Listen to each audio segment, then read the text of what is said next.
आपले सर्वांचे ARS न्यूजमध्ये ARS न्यूजचे संपादक राजेश जयवंत शिंदे आणि बारामतीचा सारांश या पेपरच्या संपादक राजेश शिंदे आपल्याला या न्यूज चॅनेलमध्ये आपले सर्वांचे स्वागत करत आहे।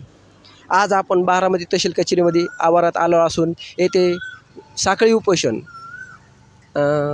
चालू आहे। त्यांच्या काय मागण्या आहेत, त्यांच्या काय अडचणी आहेत ते आपण समजून घेण्यासाठी आलो आहेत। आता आपण त्यांचे सर्वांचे मुलाखत 1-4 शब्द समजून घेऊ। धन्यवाद। माझ्या ध्यान बसा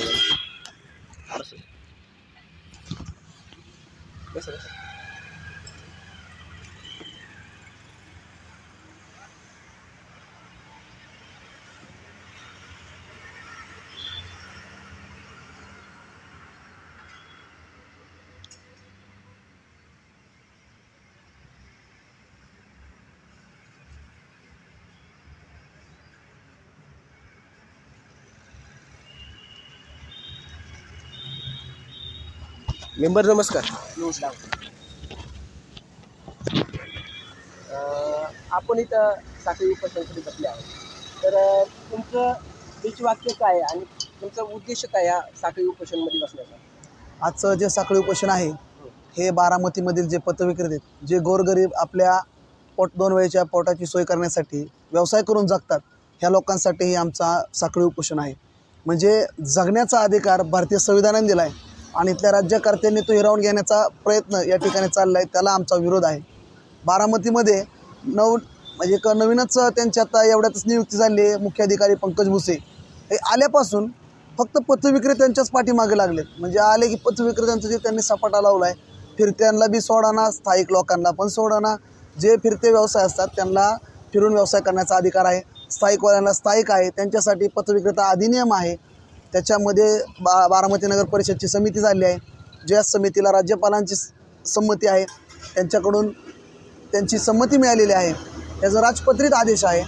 मग जर आज तुम्ही जे प्रतिनिधी, आज आम्ही त्या समितीचं, मी स्वतः सदस्य आहे पथविक्रेता समितीचा, बारामती नगर परिषद शासकीय समितीचा मी पण सदस्य आहे, लोकनियुक्त आहे। म्हणजे लोकांची जे पथविक्रेत्यांची निवडणूक होती, म्हणजे एवढी प्रोसेस होऊन आम्ही निवडून आलो आहे।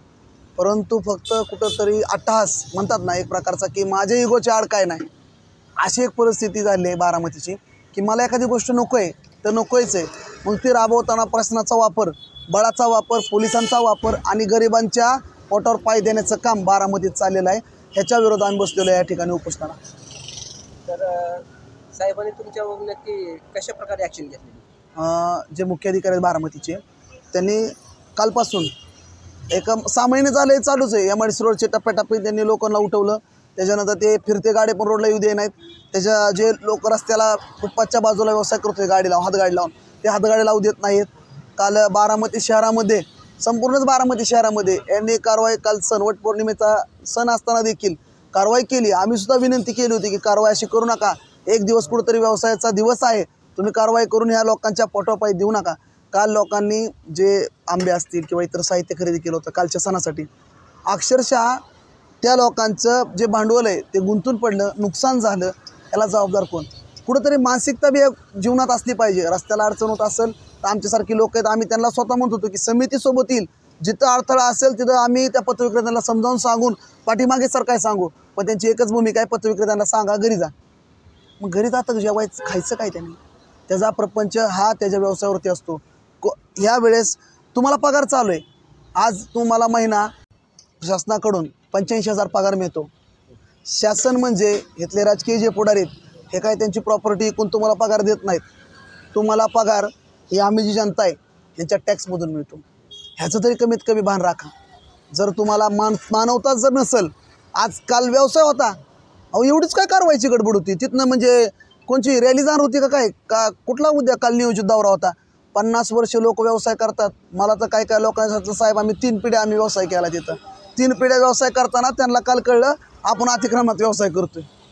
वाईट परिस्थिती, वाईट म्हणजे अक्षरशः एवढं प्रिकॉशन जर बांधकामांच्या बाबतीत घेतलं असतं ना तर ही वेळ ह्या पथविक्रेत्यांवर आली नसती। कारण ज्यांनी पार्किंग नाही ना बांधले त्यांच्या गाड्या ह्या रस्त्यावर असतात आणि ह्या रस्त्यावर गाड्या ज्या आल्यात त्याच्यामुळे अतिक्रमण होतंय, ते पार्किंग रस्त्यावर होतंय आणि अतिक्रमणचा ठपका कोणावर ठेवायचा तर ते गरीब व्यवसाय करणाऱ्या पथविक्रेत्यावरती 4 ते 5 फुटाचा गाडा लावून तो जगत असतो. तुमच्या 15-15, 20-20 लाखाच्या गाडला लावण्यासाठी तुम्ही MIDCमध्ये फुटपाथ बांधले आणि गरिबाला 5 फुटाची जागा व्यवसाय करायसाठी देत नसाल तर तुमच्यासारखे राजकर्ते असणं हे आमचं दुर्दैव आहे. आज तुम्ही राज्यकर्ते मानण्यासारखे योग्य नाहात. तुम्ही आम्ही देशद्रोही असल्यासारखं कारवाई चालवली असेल तर ते फार चुकीचं आहे. MIDC रोडला तर देशाची बॉर्डरच करून टाकली. अहो तुम्ही त्या म्हणजे आमच्या बॉर्डरवर आमचे सैनिक असतात, लढत असतात आमच्यासाठी. पण मी सांगतो काय की हे जे पथविक्रेते आहेत हे पण अर्थव्यवस्था का नाही. आज तुम्हाला ज्या प्रशासन कोणतंही काम चालवायचं शासनाचं त्याला जो पैसा लागतो ह्या जनतेच्या टॅक्समध्ये येतो. जर टॅक्स पेअरलाच तुम्ही मारून टाकायचा असेल तर भविष्यात तुम्ही काय तुमच्या जमिनी विकून देणार आहे का. आज राज्याचे उपमुख्यमंत्री यांना 3 लाख रुपये महिना पगार आहे. गरिबांचं कळणार नाही हो. आज तुमची एवढी मोठी प्रॉपर्टी आहे पण तरी 3 लाख पगार घेत आहे. सोडून द्या ना पगार. का तर बाबा लाडक्या बहिणीला लागतात, इकडचा निधी इकडे घ्यायचा तिकडे घ्यायचा, त्यापेक्षा द्या सोडून पगार. पण तुमच्या भावना त्या आहेत का नाही. गरिबांचं तुम्हाला कळणार नाही. AC मध्ये बसणाऱ्याला गरिबाच्या उन्हात जे व्यवसाय करतो त्याचे हाल कधी कळणार नाही. म्हणून आमचं म्हणणं आहे ह्या गरिबांसाठी कोण लढत नसेल तर आम्ही लढणार आणि शेवटपर्यंत लढणार. उद्या आमचा आत्मदहनाचा इशारा आहे. जर जीव देऊन जर यांना न्याय मिळत असेल तर 100% असा जीव न पाळलेलाच बरा. म्हणजे जर गुलाम होऊन जगणार असेल तर आम्ही गुलाम होऊन जगणार नाही. आम्ही महापुरुषांच्या विचारावर चालणार आहे. 100% यांना न्याय मिळेपर्यंत आम्ही या ठिकाणून हलणार नाही. तुम्ही शासनाला काय सांगू शकता आता शेवट? शासनाला आमची मागणी आहे की जे आम्ही मागण्या केल्यात ह्या संविधानिक आहेत, कायद्यामध्ये तरतुदी आहेत त्याप्रमाणे ह्याच्यामधली एकही मागणी चुकीची किंवा असंवैधानिक नाही आहे. जो कायद्यामध्ये तरतुदी आहेत, ज्या पथविक्रेते अधिनियम आहे 2014चा त्याच्यामधीलच मागण्या आहेत. सर्वेक्षण करणे, त्यांना ओळखपत्र देणे. तुम्ही समिती गठीत केली कायद्यापर्यंत पण समितीला तसं काम करू दिलेलं नाही. एवढंच सांगतो. आम्ही सगळे कायदेशीर पद्धतीने इथं जे आंदोलन चालू आहे हे संविधानिक मार्गाने चालू आहे. आमच्या मागण्या संविधानिक आहेत. फक्त घेणारे जे आहेत, बाबासाहेबांनी संविधान चांगलं बनवून दिलेलं आहे, राबवणारे जे हात आहेत हे व्यवस्थित नाही. त्यामुळं आम्हाला हे भोगायचं येते.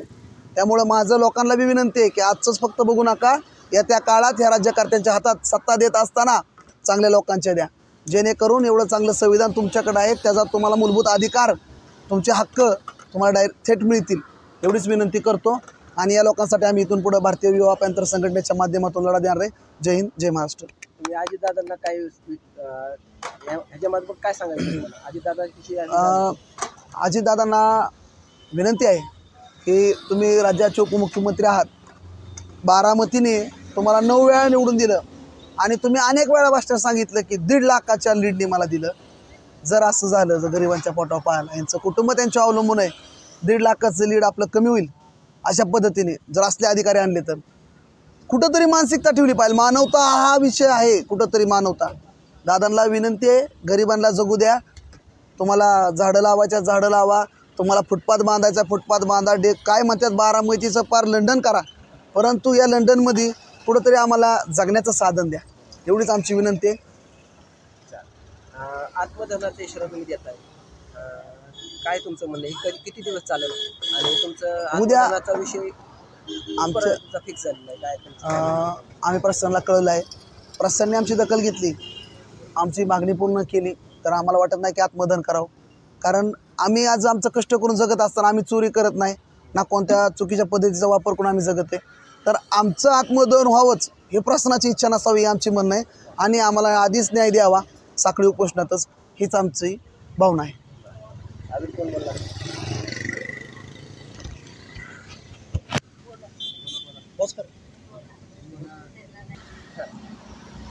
तर तुमचं काय म्हणणं आहे? आमचा कुठेतरी विचार व्हावा बारामतीच्या विकासामध्ये. आमच्यासारखे जे पथविक्रेते आहेत त्यांचा विचार केला गेलेला नाही. तर तो जर विचार नाही केला तर आमच्या समजा मुलांचे शिक्षण असतील किंवा आमच्या आईवडिलांचा दवाखाना असेल किंवा आमच्या रूमचं भाडं असेल तर ह्या गोष्टी आम्ही नाही भागू शकत. पर्यायाने उपासमारी होऊन किंवा अजून अडचणीला तोंड देऊन जर आमचं जगणं मुश्किल होत असेल तर मग आत्मदहन करणे हाच आमच्यासमोर पर्याय राहतो. अन्याय झालेला आहे, अन्याय 100% झालेला आहे. आम्ही शिवला वारंवार भेटलेलो आहे, शिवला वारंवार निवेदनं दिलेली आहेत. शिवनचं एकच म्हणणं येतं, मी अभ्यास करून तुम्हाला उत्तर देतो. पण शिवनचा अजून अभ्यास संपला नाही, मग कदाचित पहिलीत ॲडमिशन घेतले काय माहिती. शासनाला जागी आहे ना का? शासनाला जाग अजूनपर्यंत आली नाही, म्हणून तर आम्ही सर्वांच्या वतीने सामूहिक आत्मदहनाचा इशारा दिलेला आहे. हां, उद्याचा जे आम्ही इशारा दिलेला आहे 12 तारखेचा, तो सामूहिक आत्मदहनाचा आहे, ना की वैयक्तिक कुणा एकट्याचा आहे. ज्याच्या म्हणजे पतविक्रेत्यावर अन्याय झालेला आहे ते सगळे पतविक्रेते सामूहिक उद्या आत्मदहन करणार आहेत. बरोबर आहे. सगळेजण संमत आहे ना? उद्या जर आपल्यावर आत्मदहनाची वेळ आली तर याला जबाबदार कोण? बारामती नगर परिषदचा मुख्याधिकारी पंकज भुसे, बारामती नगर परिषद मुख्याधिकारी पंकज भुसे. दाबून करा ना. तर याप्रमाणे साखळी उपोषण जोरात चालू आहे. तर ह्या उपोषणामागं त्यांचं एवढंच म्हणणं आहे की आम्ही गरीब लोक असून आम्ही कोणालाही त्रास न देता, कोणाच्याही पोटावर पाय न देता आम्ही आमच्या पद्धतीने वारंवार आणि वाढवडला हा व्यवसाय आम्ही करत आहे. आणि आम्हाला फक्त आमची मागणी आहे की आम्हाला फक्त जागा मिळावी, आम्हाला बसायला उठायला जागा मिळाली, आम्हाला कोणाच्या पालापाचरावर पाय द्यायचा नाही. आमचा व्यवसाय, आमचा उदरनिर्वाह ह्याच्यावरच आहे. तरी या न्यूजमार्फत मी शासनाला सांगू इच्छितो की तुम्ही या सर्वांची साखळी उपोषणाची तुम्ही दखल घ्यावी व यांना लवकर न्याय मिळावा. जोपर्यंत यांना न्याय मिळत नाही तोपर्यंत ARS न्यूज हा चॅनल यांच्या न्यूज अशीच लावून राहणार आहे. आणि यांना न्याय मिळस तर तुम्ही अशीच न्यूज तुम्हाला बघायला मिळेल. तर लवकर यांचं नियोजन व्हावं हीच शासनाला विनंती. धन्यवाद. या ARS न्यूजला आपण सपोर्ट, लाईक आणि फॉलो करावे. धन्यवाद.